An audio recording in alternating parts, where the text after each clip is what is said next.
Hace 21 años, como reacción a los atentados del 11S, Estados Unidos abrió la cárcel de Guantánamo. Es la prisión más cara del mundo, el símbolo de la tortura, las detenciones arbitrarias y los excesos de la guerra contra el terrorismo. De los 779 hombres musulmanes que han pasado por allí, hoy quedan 30. Por primera vez, una relatora de Naciones Unidas ha podido entrar a ver cómo están. Ha confirmado el trato cruel, inhumano y degradante que han sufrido y pide que se cierre Guantánamo urgentemente.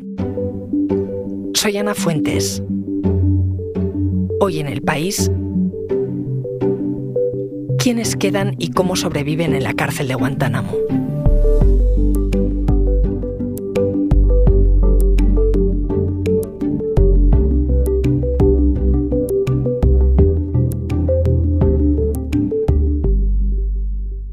Hola, Macarena. Hola, Ana, ¿qué tal? ¿Cómo estás? Macarena Vidal es corresponsal del País en Washington y acaba de estar en uno de esos lugares a los que cualquier ciudadano tiene muy complicado acceder, incluidos los periodistas, la prisión de Guantánamo. Cuéntame cómo conseguiste ir. Pues antiguamente había viajes organizados para la prensa, pero estos viajes ya no se organizan y la única manera de ir es para cubrir las audiencias de las comisiones militares, que son estos tribunales híbridos un poco extraños que están juzgando o prejuzgando en estos casos a los prisioneros contra los que se han presentado cargos, porque es que no contra todos los prisioneros han presentado cargos. Entonces, bueno, pues cada cierto tiempo el Pentágono manda avisos diciendo que va a empezar una audiencia previa e invita a la prensa.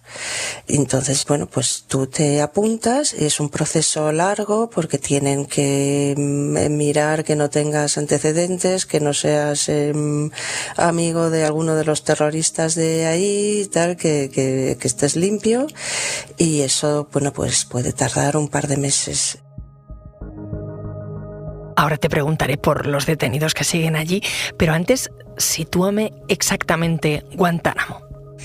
Pues Guantánamo es la primera base naval que tuvo Estados Unidos en el exterior. Es una consecuencia directa de la guerra de Cuba. Y bueno, como Estados Unidos apoyó la independencia de Cuba, pues se quedó con la bahía, que es una bahía preciosa, pero y buenísima para tener ahí una base militar, porque es profunda, está muy protegida. Desde el resto de Cuba es muy difícil acceder. De hecho, cuando se creó esa base, solamente se podía llegar desde el resto de Cuba en barco. Y bueno, con el comienzo de la guerra contra el terrorismo decretada por Bush, pues se les ocurrió que sería un sitio estupendo para crear ahí una prisión que no estuviera en territorio estadounidense, pero tampoco fuera una cárcel negra de las que había creado la CIA en otros países, que no fuera territorio americano y donde pues no hubiera que responder a las leyes estadounidenses. Esto último era lo más fundamental para ellos. ¿Tú cómo llegaste y qué fue lo primero que viste? Pues se llega en un avión charter civil, pero fletado por el Pentágono. Entonces hay un solo vuelo a la semana que sale de la base aérea de Andrews, cerca de Washington, los sábados. Y es un vuelo de 3 horas y media. Se ve desde el avión la frontera entre la base y el resto de Cuba. Me recordó un poco a la zona desmilitarizada de Corea del Norte y Corea del Sur, porque está ahí como una franja de tierra de nadie que está pues minada y súper vigilada por las dos partes. El ambiente es bueno, pues un poco parecido a llegar a un sitio de vacaciones, ¿no? Porque todo el mundo se saluda, se conoce, dicen bienvenido, estupendo, tal. Y cuando llegas ahí, en este clima tan tropical, pues eso, la sensación es casi como que estuvieras haciendo turismo, ¿no? Pero ya enseguida ves a los militares con sus fusiles y ya se te quita esa impresión de que has venido de turismo, desde luego.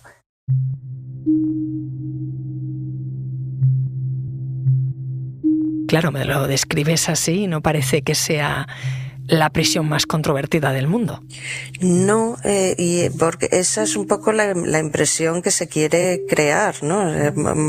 Ahora mismo la idea es como que la prisión se olvide, pase a segundo plano y bueno, pues que la base vuelva a ser el lugar, digamos, un poco plácido, bastante extraño, y ahora contaré por qué. O sea, lo que ves allí en la base es como todo muy apacible, muy de ciudad provinciana estadounidense, con su campo de béisbol, sus cines al aire libre, por supuesto su McDonald's, bueno, hay un pub irlandés, pero enseguida a la que te empiezas a mover te dicen, no, por aquí usted no puede ir, o no, ahí no se puede, no, eso, ahí hay un cartel que pone no entry, pero claro, en un momento dado queda claro por qué es, y es que a donde quieres ir es hacia donde está la prisión, que nunca te la enseñan, y ya desde mucho tiempo antes están cortados los accesos hacia esa zona, ¿no? Sí es posible ver, aunque de lejos, la primera prisión, la que se creó a toda prisa cuando se decidió establecer el penal, y que durante unos meses acogió a los primeros presos que llegaron allí, ¿no? En unas condiciones realmente horribles. Ahora esa zona está abandonada, ahí está creciendo la maleza, y bueno, pues ahí hay serpientes, iguanas, mosquitos, y eso se puede ver desde lejos, y queda ahí pues un poco como testimonio de los excesos que se perpetraron allí en su día, ¿no? Que ya no se perpetran, pero bueno, el legado sigue ahí. O sea que cerca de esas salas de interrogatorio, de excesos, de tortura, ha habido una base naval donde la gente hacía vida normal. Sí, tan normal que tiene hasta su propio hotel, donde cuando llamas para reservar, pues te dicen, ¿me quiere usted una habitación con vistas al mar? Y entonces sí, es que al final en esta base residen cerca de 6.000 personas, que son tanto soldados como civiles. Y ahora mismo son de estos 6.000, son 800 los que desempeñan trabajos relacionados con la cárcel. Es la mitad de hace 3 años. Pero también es que ya solamente quedan 30 presos. Pero en fin, sigue siendo una proporción muy alta, una proporción de casi 27 personas dedicadas a cada preso. La idea es ir reduciendo el coste y acabar cerrando una prisión que cuesta $13 millones por preso, o sea, es la más cara del mundo. Pero aún así, aunque sea un sitio, digamos, una zona donde la gente hace su vida normal, pues sigue habiendo cierto nerviosismo, ¿no? O sea, no está permitido tomar imágenes de las caras de ningún militar, ni de ningún tipo de infraestructura, y muchos soldados no quieren que se sepa que prestan servicio aquí en Guantánamo, ¿no? Por el estigma que esto tiene asociado. Macarena, tú conseguiste llegar allí y también lo hizo la relatora de Naciones Unidas recientemente, Fionnuala Ní Aoláin. Era la primera vez que un observador de la ONU acudía a la cárcel de Guantánamo. Dio una rueda de prensa y explicó que le preocupan mucho las condiciones de esos 30 hombres que siguen allí detenidos, la arbitrariedad a la que están expuestos, decía, no tienen acceso a cuidados médicos, a visitas de familiares, ni a la justicia. ¿Cómo es posible que se haya tardado tanto en que una observadora de Naciones Unidas entrar en Guantánamo y qué consecuencias tiene lo que ha dicho. Sí, ella misma decía en esta rueda de prensa que todo el mundo le comentaba que llegaba demasiado tarde, y ella misma también admitía que había llegado demasiado tarde, ¿no? Se ha tardado tanto pues porque durante la era de Bush esto no convenía airearlo. Llegó Obama, quiso cerrar la cárcel, no lo pudo hacer por cuestiones legales y porque el Congreso se le echó encima. The glaring exception to this time-tested approach is the detention center at Guantanamo Bay. Luego llegó Trump diciendo que no solamente no quería cerrar la cárcel, sino que quería ampliarla, y ha sido ahora con Biden que ha podido entrar, la relatora. Las consecuencias que tiene lo que diga, pues desgraciadamente no son vinculantes. O sea, tiene mucho peso moral, pero no son vinculantes. Ahora me sigues contando, Macarena. Enseguida volvemos. Porque escuchas Hoy en el País y siempre tienes ganas de más, recuerda que los sábados y los domingos tienes nuevos episodios gracias a la colaboración de Podimo y El País Audio.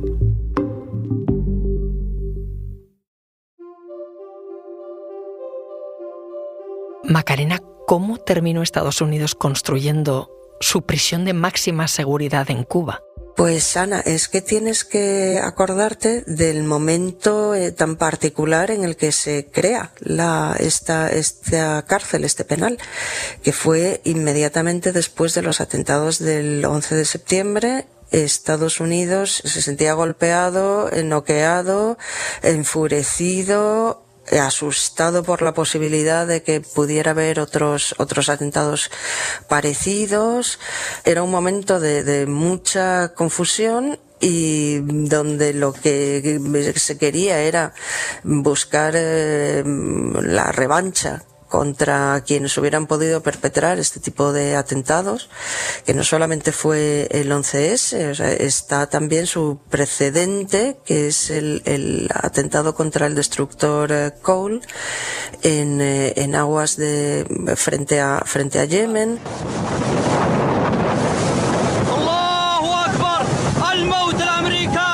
Acababa de haber ocurrido también aquel atentado brutal en una discoteca de Bali, donde murieron más de 200 personas, y entonces la sensación era un poco de que se acababa el mundo y había que impedir que se acabara, ¿no? Our war is a war against evil. This is clearly a case of good versus evil, and make no mistake about it, good will prevail. Eso fue una época en la que también se alistó muchísima gente en el ejército, precisamente como reacción patriótica. Y entonces en este caldo de cultivo empiezan a detener a sospechosos, y bueno, pues por un lado este tío es el que ha matado a mis compañeros o a mis conciudadanos, pues no tiene ningún derecho a nada. Luego necesito sacarle información porque este puede saber cuándo va a venir el próximo golpe, y si no se la saco yo, puedo ser el responsable de otro 11S, ¿no? Y a esto le sumas además que eran los interrogadores eran gente muy joven y muy inexperta, con toda esta presión encima. Sus jefes les estaban pidiendo resultados, y claro, o sea, y desde arriba se había autorizado que se hiciera lo que se tuviera que hacer para conseguir la mayor parte posible de datos, ¿no? Y entonces se formó ahí un cóctel increíblemente tóxico. ¿Qué datos hay sobre los abusos que se cometieron en Guantánamo? Porque solemos escuchar que fue un verdadero agujero negro. Pues ahora, mientras estuve allí,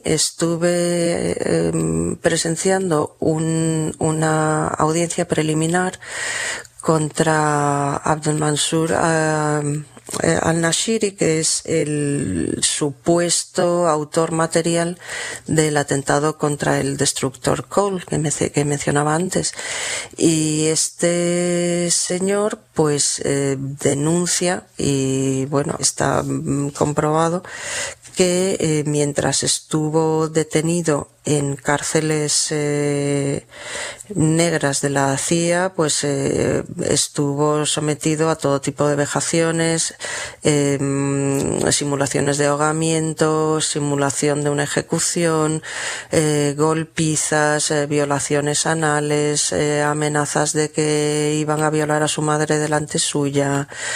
En Guantánamo, pues también uno de los testigos que habló en esta audiencia, pues denunciaba cómo una unidad de inteligencia militar había creado una cultura del abuso, donde aquello estaba generalizado, ¿no? El impedir el sueño, golpes, posturas dolorosas forzadas, en fin, todo tipo de barbaridades.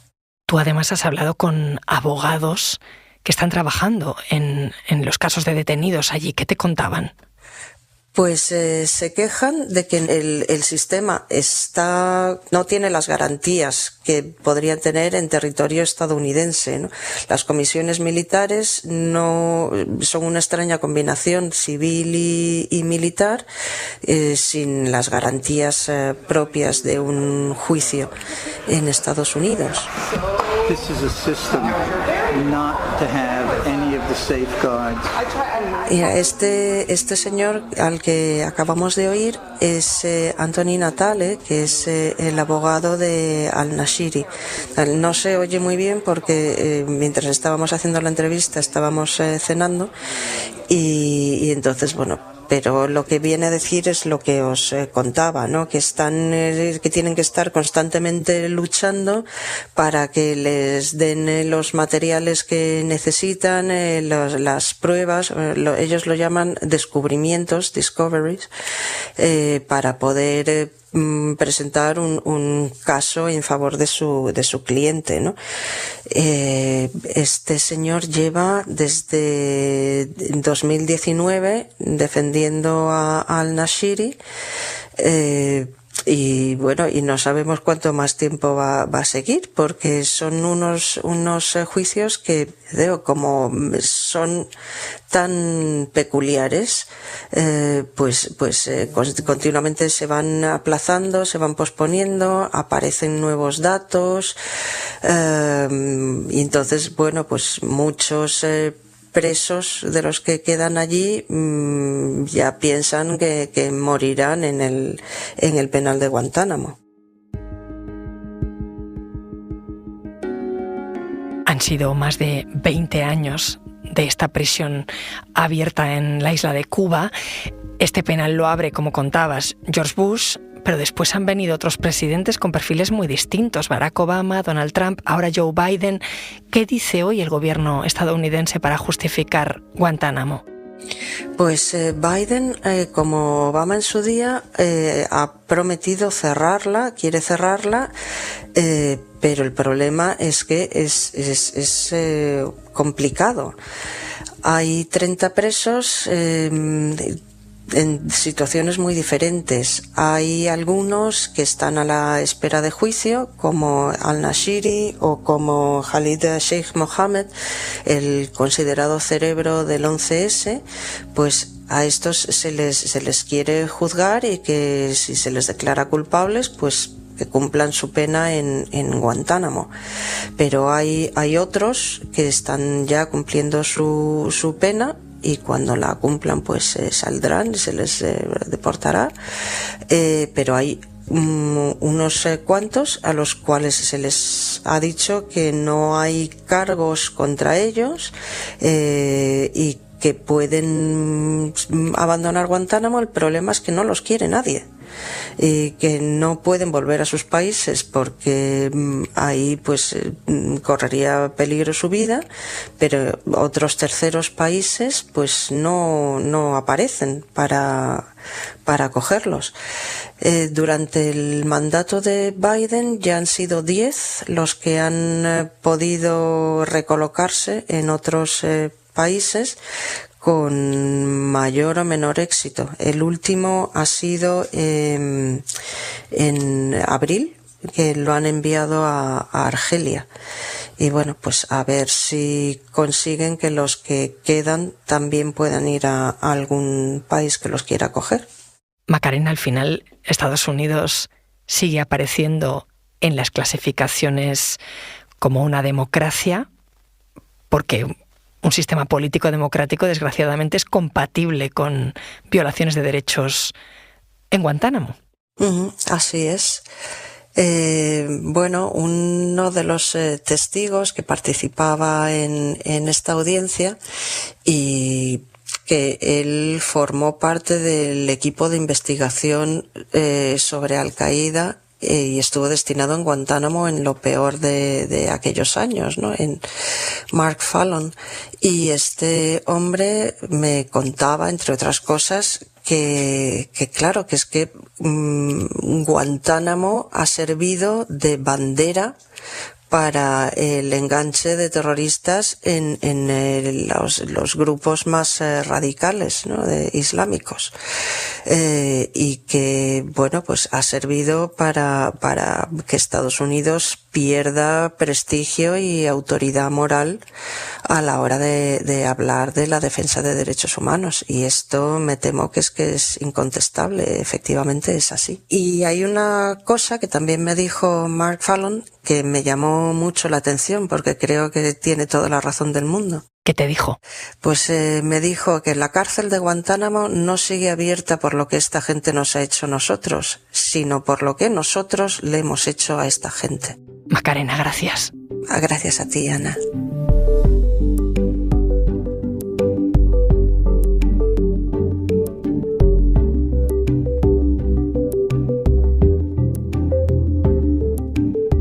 Este episodio lo he realizado con diseño de sonido de Nicolás Chavertidis. La edición es de Ana Rivera y la dirección de Silvia Cruz La Peña.